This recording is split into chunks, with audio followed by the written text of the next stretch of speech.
afternoon. My name is Brian Murray. I'm the Public Information Officer for the Harris County Office of Homeland Security and Emergency Management. I'd like to thank you for joining us for our fourth live social media event for National Preparedness Month. In the previous weeks, we've talked about how to make a disaster plan, building a disaster kit, how to be involved in your community, and today, for our last broadcast, we're going to talk about staying informed. As we're sitting here today, we're watching the devastating impacts of Hurricane Ian on South Florida. And I'm thinking about how likely and how possible it could have been that that happened here. And the most important thing to help keep yourself safe really is having good, reliable information. So we're going to talk today about a couple of things. First of all, about the resources that we offer, and about how you can make sure that you always have the best information from the most reputable and the most authoritative people. The first thing I'm going to talk about is really where to go to get information. So I want to make this very, very simple. Make sure that as you're looking for information, whether it's hazardous weather, whether it's a hazardous material incident, whether it is some sort of other man-made incident, that you're getting information from your local media, as well as other sources that you trust. It's very tempting to listen to the last thing that you saw on Twitter or go with the last Facebook rumor you saw. But really, we need to make sure that we're getting our information from sources that are trustworthy and that are giving us facts, not things that they've overheard from other people.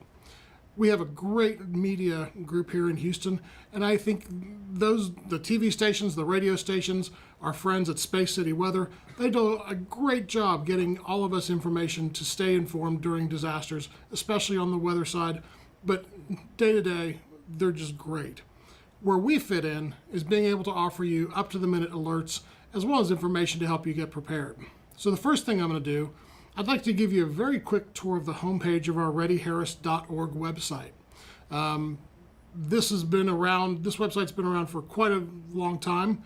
It looks a little different than it did when we first started it, but it's still an authoritative source of information, not just from us, but from some of our partners who may have important information.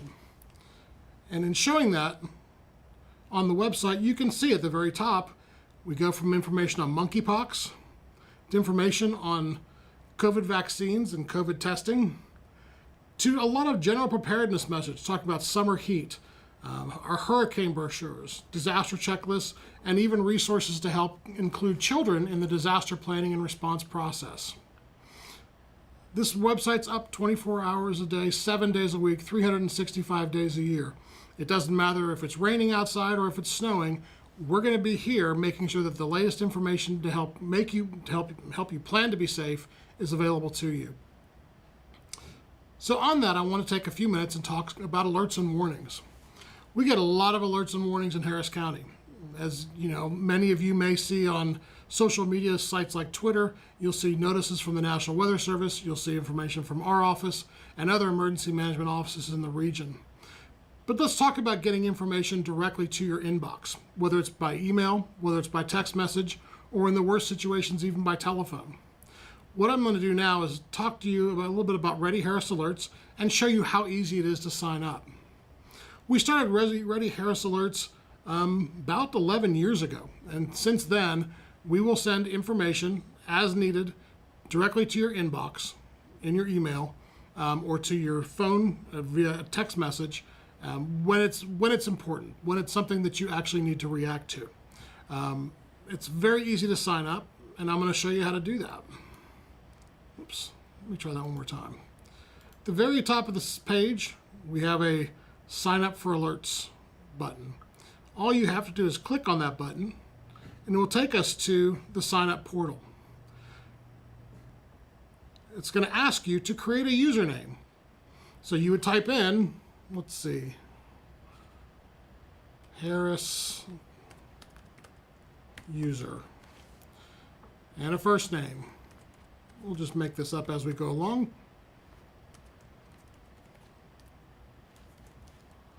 And then it's going to ask you to create a password. Now what this will do is essentially create you an account on the system that we use to send alerts. That means that if you have your username and your password, you'll be able to go back in there anytime you want to tailor alerts to you, and also if you wish at some point to unsubscribe, you can do that as well. And we'll use a simple password.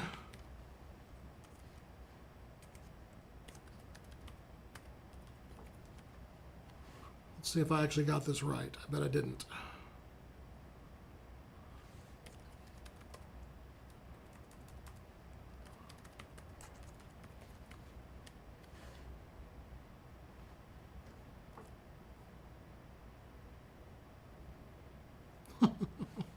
That figures.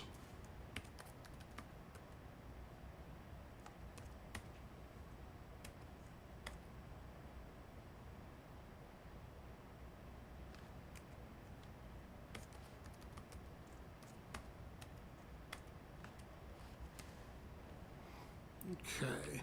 City and town of your birth can be Houston. And registration email.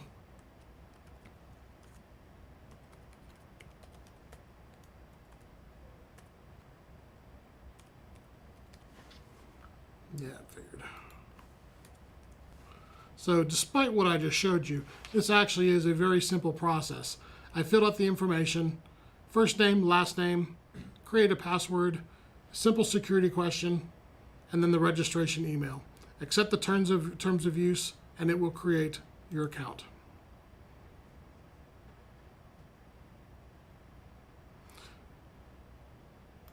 From here, it'll ask you to fill out other information, including a phone number. Now, phone numbers are optional. You do not have to do that. However, if you do, you can get two things. Number one, we can send messages directly to your text phone number.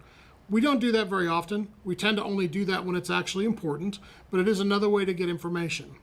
The second thing that you can do, and it's going to ask you for a primary phone number, and this one actually is required. We don't do phone notifications very often.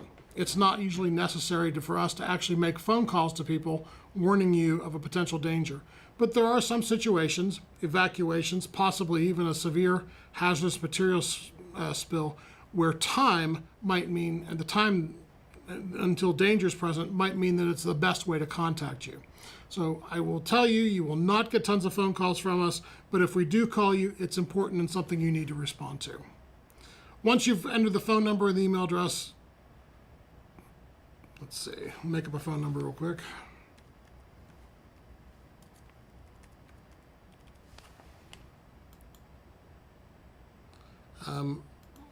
It'll also ask you for address information. The reason why it asks you for address information, because we have the ability to send messages to certain areas that we choose. Maybe an area that's actually in danger, so that instead of notifying the entire county of say a gasoline spill, we can identify the area that's actually in danger and only send messages to those folks. So we'll go ahead and add an address real quick. We'll cheat on that one.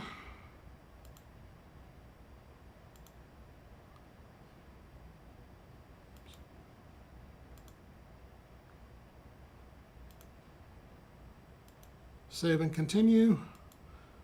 It's going to ask if you're a member of the media. Just go ahead and say no. Right past that, and there is your final information to review. Your username, your name, email address, phone number, and address. You click finish, and you are registered to receive Harris County alerts. As I said, this is a simple process no matter how hard I made it look.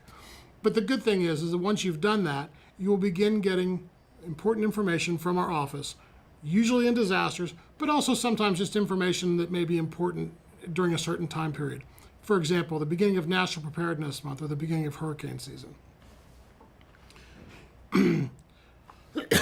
Pardon me.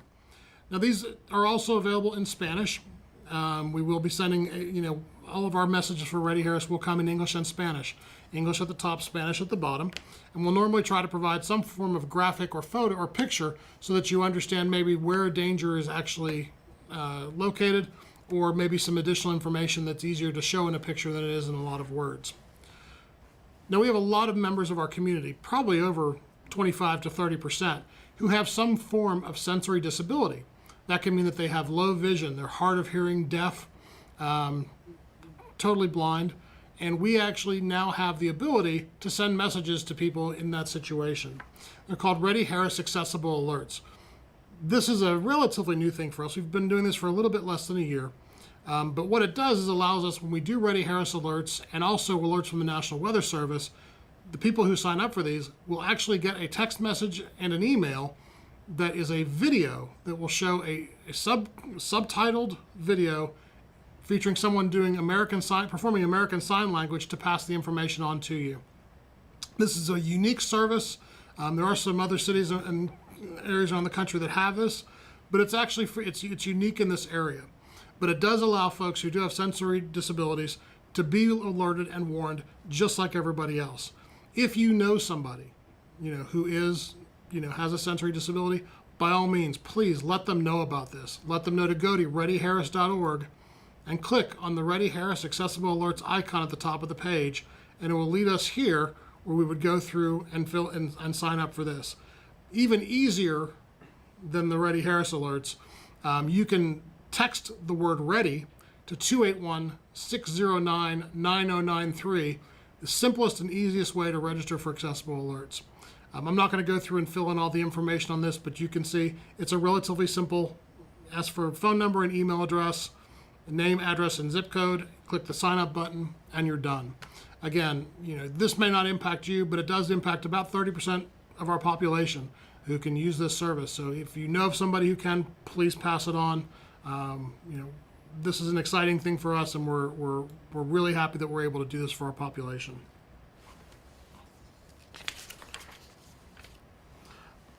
One of the other things that we will do during specific disasters or specific incidents, plus we do this every year for hurricane season, is we will create a special text alert for that purpose. So for example, we are at the end of hurricane season, or we're approaching the end of hurricane season, but you can still text Gulf 2022, that's GULF 2022, to the number 888777. When we have a tropical system that is threatening to impact Harris County, we will actually send messages specifically about that storm to the people who register for that. It'll change every year.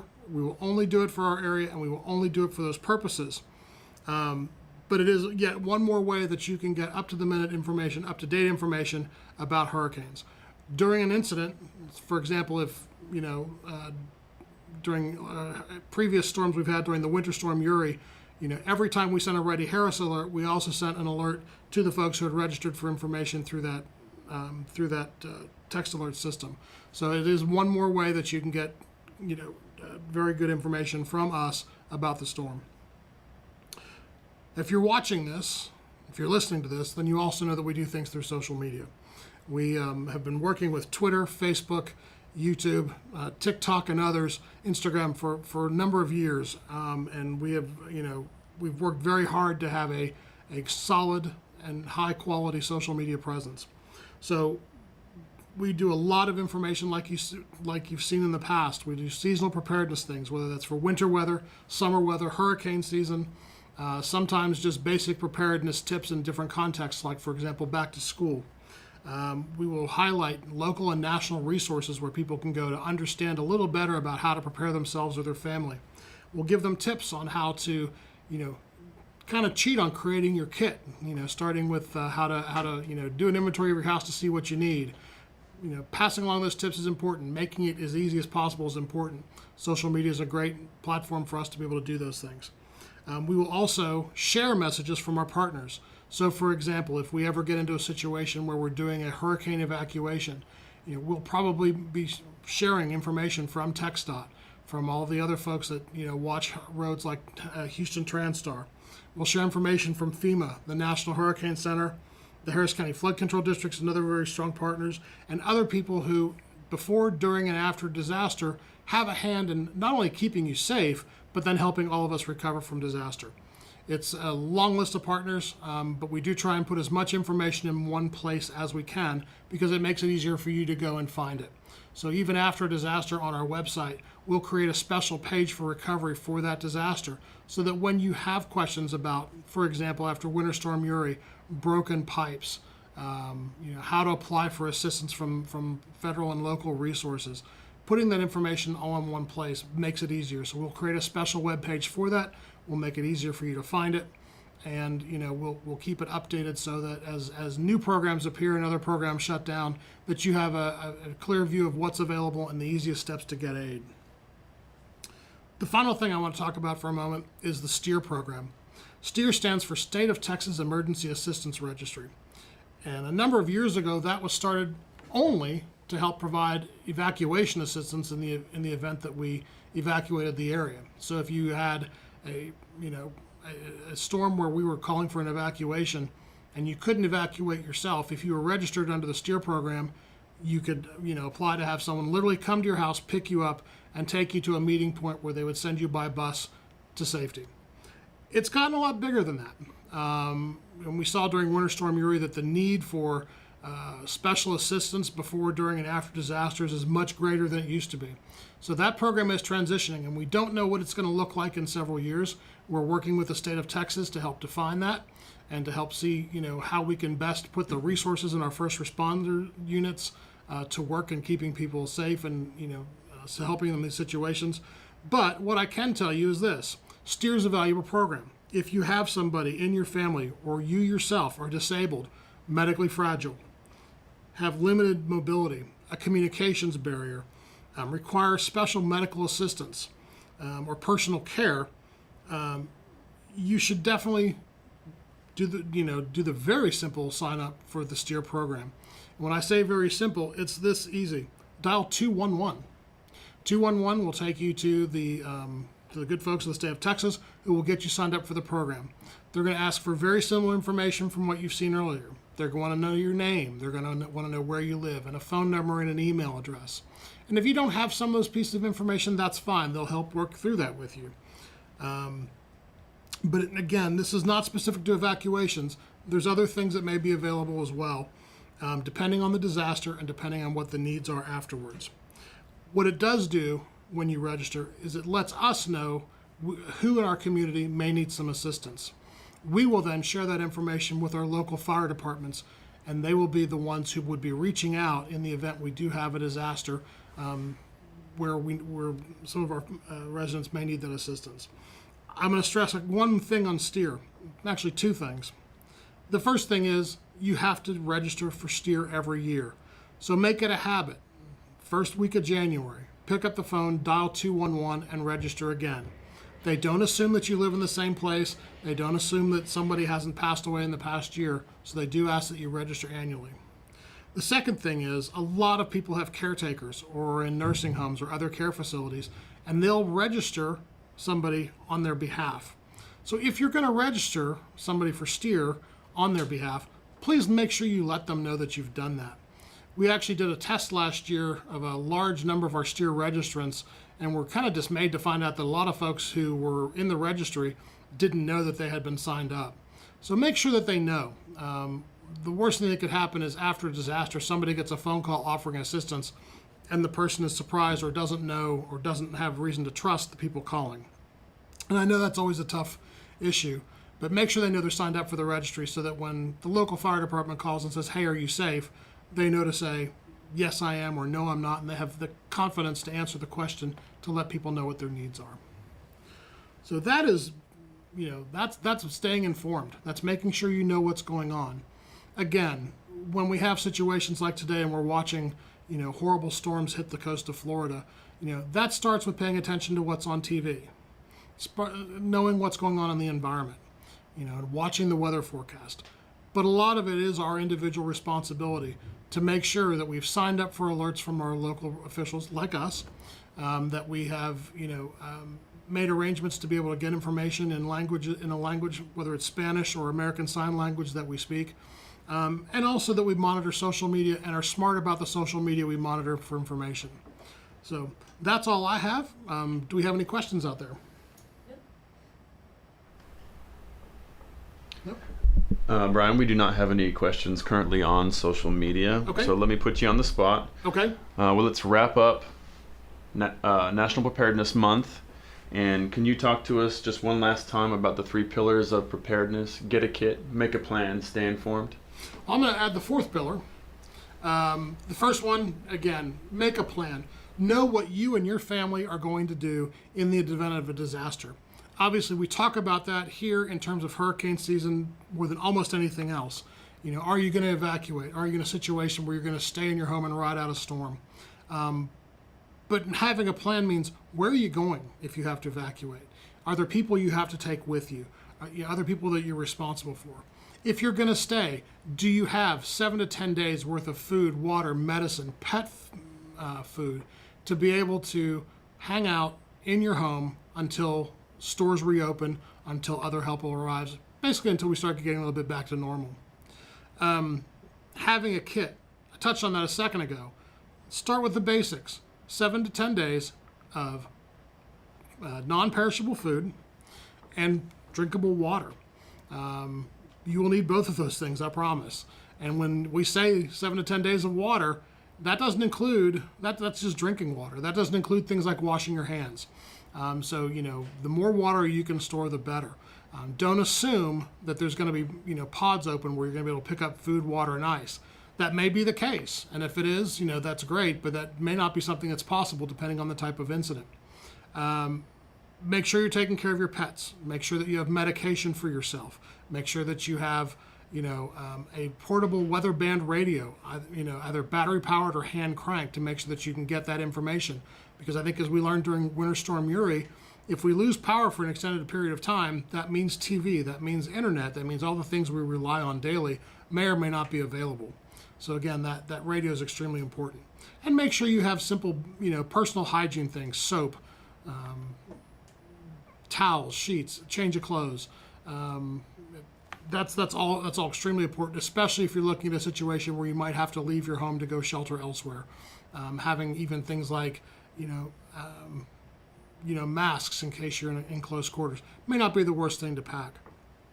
So then we'll talk about, you know, being involved. We're really lucky here in Harris County. We generally have a pretty well-prepared community, and we have a lot of people here who love to help each other.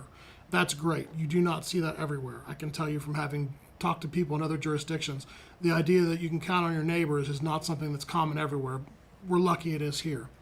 So being involved is one more step to almost a group security.